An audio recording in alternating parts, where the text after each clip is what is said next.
Thank you very much, our PS, National Treasury, our CS and my elder brother, Honorable John Buddy, our PSs for the National Treasury and also for planning, that is Dr. Kipto and Mr. Mohati, our chair of COG, Madam Anne Waiguru, who is also the governor for Kirinyaga, the distinguished many guests that I see in this hall, and also other visitors. Good morning.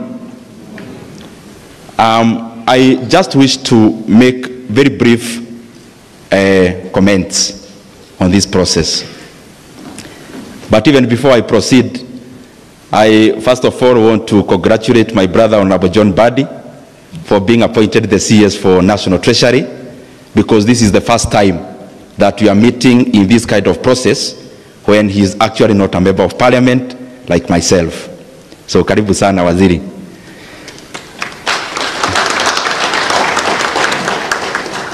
We have met here before, and the previous session we actually met in the Kenya School of Monetary Studies on the initiation of this process of budget making.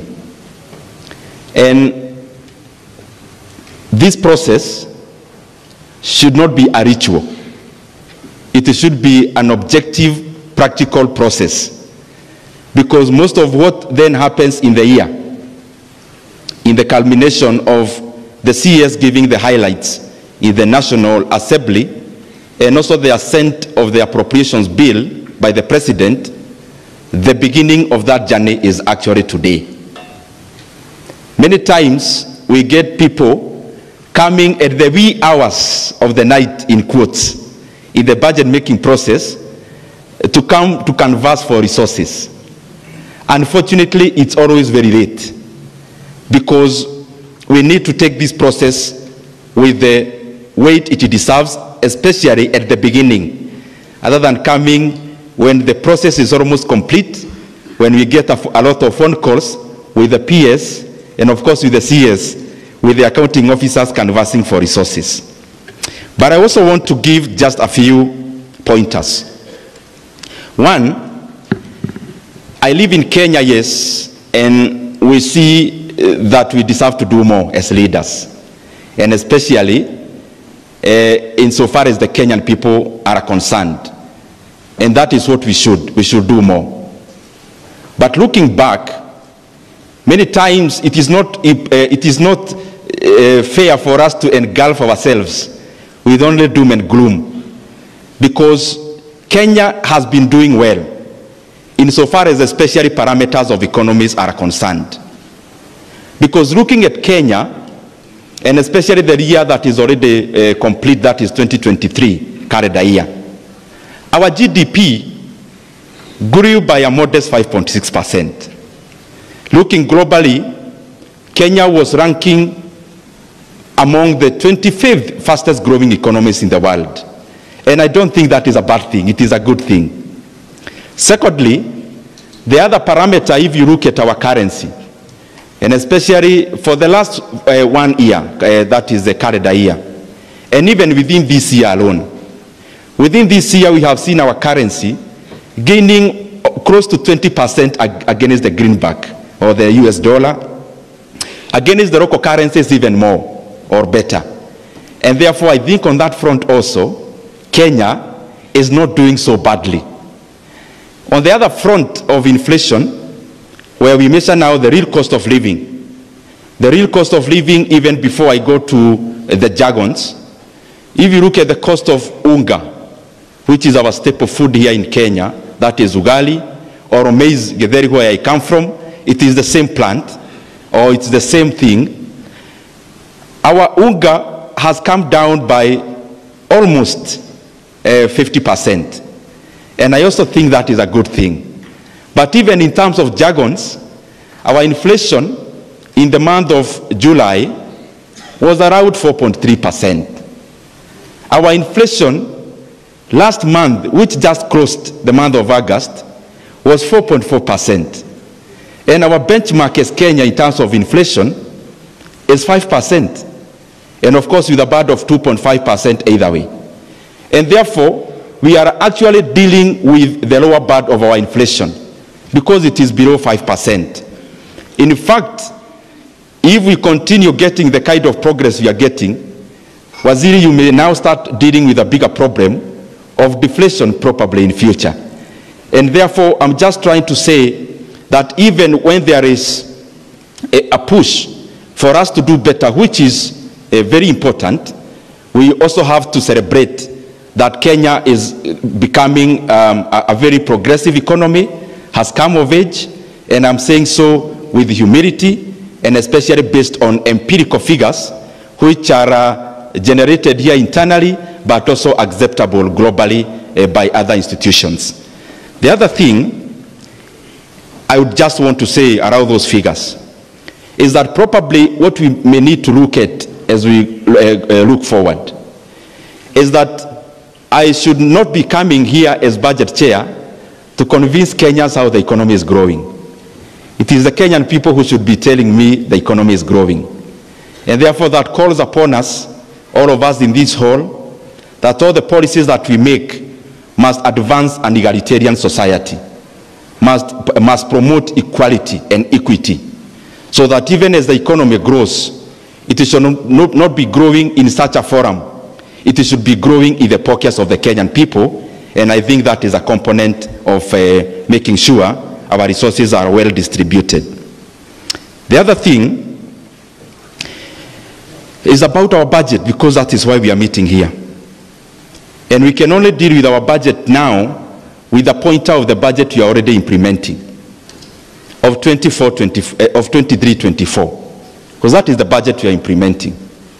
And I'd want all of us to look at this issue very, very objectively.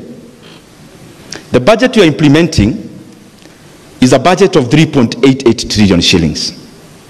And I want us to go together so that the solution may maybe partly come out of this hall.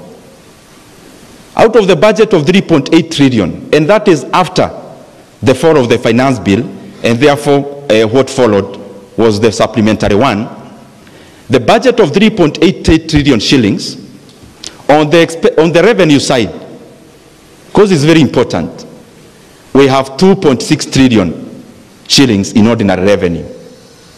And we have around 428 billion shillings in A&A, around 51 billion shillings in expected grants. And if you do the math, you see a hole there of 767 billion Kenya shillings, which is the deficit. But what is the expenditure side?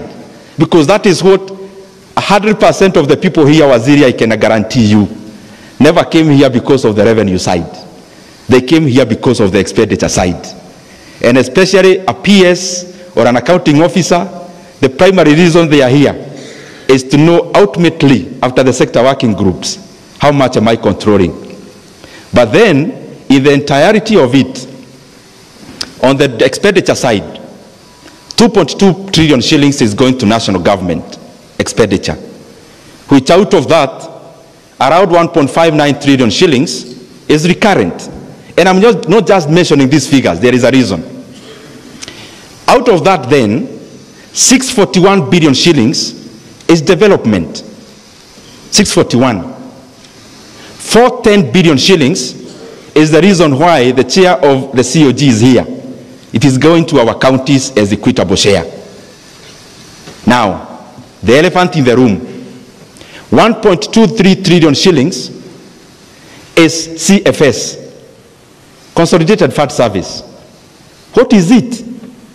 Can you imagine, my colleagues, dear Kenyans, out of that 1.23 trillion Kenya shillings, 1.008 trillion is money that is evaporating in the thin air because it is payment of interest rates out of our financial obligations. So even as we come and read a huge budget, it is imperative for us to know that even what we read, some of it actually never reaches the sharing table. It goes into the payments of the expenditure already incurred in previous years. And therefore, as we come here sharpening our knives, as accounting officers, on the portion we are going to cut. That is the real situation of our budget making process now. And the unfortunate bit is that even out of the figures that I've read, 68 billion shillings is actually carryovers. Monies that we had to pay last year and never managed to pay. It is actually not entirely, because the entire carryovers were 218 billion Kenya shillings. We are only carrying over this financial year now that we are implementing from last. We have only carried over 68 billion Kenya shillings. Primarily monies for counties, CDF, and of course pensions. And therefore, that calls for some retrospection. Now, I don't want to belabor the point, but I want to say this because I don't want to take very long. Waziri, many times the things that divide us as a country, whether in terms of the levels of government or the cross sections of our country, is on how we share resources. One thing that is very divisive in this country is how do we share resources. And that is almost unfolding, by the way, out of the CRA formula on equitable share to our counties. But I always think that even as we fight for how we share, the bigger fight should be on how we bake. Our Constitution of Kenya, this is a paradox, is very forthright and eloquent about how resources should be shared in a manner that is equitable and in a manner that is to promote growth across our country. But the entire Constitution of Kenya has no sentence about the GDP of Kenya. Neither do we have any mention about the revenues of our country. And I keep wondering, probably the fabric of our country. Probably we need, therefore, to also look inward, that even as we expend our energy on who gets what, probably we are chasing after a rabbit. Maybe we can come together and put our minds together as Kenyans, and probably there is an antelope in the forest that we should go there and get. An antelope which is bigger money, better resources, and therefore everyone gets more. And the reason I'm saying that, Kenya revenue to GDP ratio is 14% only.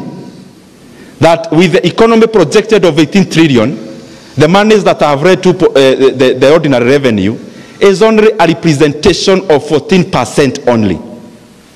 But these are complicated figures. Let me bring them home. The same revenue to GDP ratio in the economies that are very advanced, like OECD countries, is 34%. But those are far away. Let me come to our continent. South Africa is around 25%. Meaning, if we collected revenue the same way South Africa is collecting, this financial year, we will be collecting 4.5 trillion Kenya shillings as revenue in our country. And therefore, it means we will not be borrowing a single shilling. We will actually be retiring debts previously borrowed. But what is it that makes us therefore not correct? Maybe that's a burden I want to hand over to my brother, the CS. He will tell us. But probably part of the reason is that our economy is hugely informal. And therefore, that is some work to be done by the National Treasury and the KRA so that everyone contributes their fair share. That if we were collecting revenue in South Africa, we will be collecting 4.5 trillion Kenya shillings. We will spend all the money we have budgeted for, and mwisho wa mwaka tuitisha wa Kenya namba ya simu tuwatumie M-Pesa out of our surplus. That is the way it is.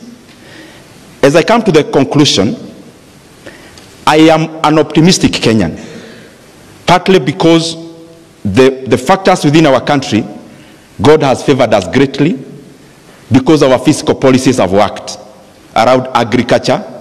That is why even our food prices have come down. But I'm also more optimistic with Kenya being part of the global economy. And, you know, economics, we say there is nothing absolutely true. It depends with the theory that you are looking at. When I see some jitters in the US about an impeding or issues around the economy, I don't want to be very brutal, that could happen, and especially triggered by the figures around unemployment rates. An impeding recession. As a Kenyan, unfortunately, for our brothers in the US, I think I smile.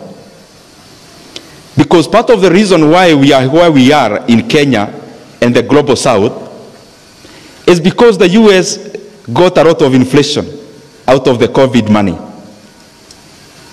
And therefore they have had to raise the Fed rate for so many times, 11 times consecutively. And they are still very rigid to ease up. So when I see some inflation, some recession fears, I am a bit happy myself, because a fear of recession can only be handled by lowering interest rates. And when the US Fed lowers interest rates, I think I become happier, because when we ease up the monetary policy around the globe and we ease up the monetary policy locally, therefore credit will be more accessible, even government borrowing will be cheaper, and I think we'll be getting out of the situation we are in at a much faster rate. Otherwise, I just want to request, as I conclude, that we must endeavor to implement our budget conclusively, and especially National Treasury. Please make sure the budget that we make is not for papers. It is a budget that must be implemented.